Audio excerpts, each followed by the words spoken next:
भारत का इतिहास वो नहीं है जो हम परीक्षाओं के लिए पढ़ते और याद करते हैं।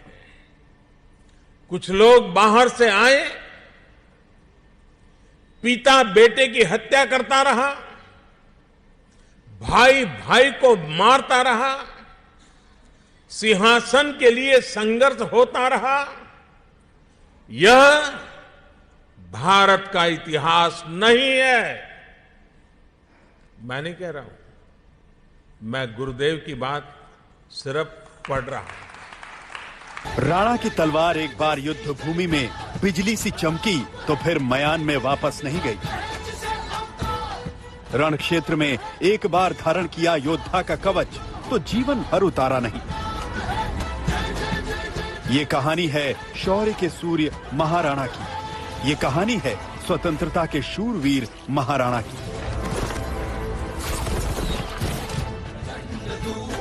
मेवाड़ के महाराणा का शौर्य अद्भुत था। उनकी शक्ति और संकल्प अकल्पनीय था। लेकिन ये सवाल हमेशा ही स्थानीय लोगों के मन में चुभता है कि जब हल्दी घाटी के कण कण में राणा का पराक्रम झलकता है तो फिर इतिहास में महाराणा का उल्लेख एक हारे हुए योद्धा के तौर पर क्यों किया जाता है? इतिहास में क्यों ये दर्ज है कि महाराणा मुगलों से लड़े तो जरूर लेकिन जीते नहीं, आत्मसमर्पण तो नहीं किया लेकिन शासन भी नहीं कर पाए?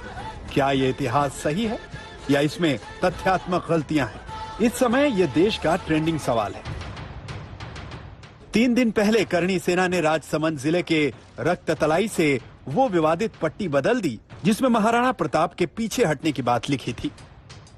शिलापट पर पहले लिखा था रक्ततलाई, जिसे बोलचाल की भाषा में खून की तलाई भी कहते हैं। बनास के दूसरे किनारे की ओर एक चौड़ा मैदान है। यहाँ शाही और प्रताप की सेना के बीच घमासान युद्ध हुआ था। इस युद्ध का नेतृत्व महाराणा प्रताप और मान सिंह घोड़े और हाथी पर सवार होकर क्रमशः कर रहे थे। युद्ध इतना भयंकर था कि संपूर्ण मैदान लाशों से भर गया था। ऐसी स्थिति में संयोगवश प्रताप की सेना को पीछे हटना पड़ा और युद्ध 21 जून 1576 को समाप्त हो गया।